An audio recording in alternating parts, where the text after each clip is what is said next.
This is a how-to on how to test a output group. So basically you create a group with multiple outputs. This is a way to test that, make sure it's working. So we're going to select our VT3000 core software from our welcome page.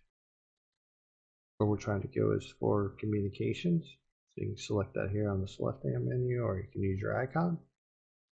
When you get to this page, it could be destination type, be set to the pager. Select your down arrow, you can select your groups.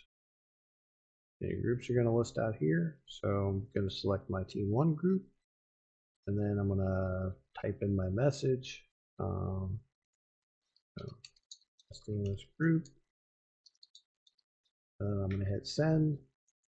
So that's going to send testing this group out to every output that's on this group that we have, whether it be cell phones, audio, radio channels, emails, whatever it is, they're all going to get this same message.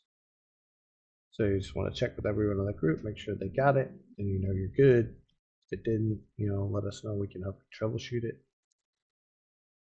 If you're done, just return home. And that'll conclude this how-to on testing an output group. Look forward to talking to you again.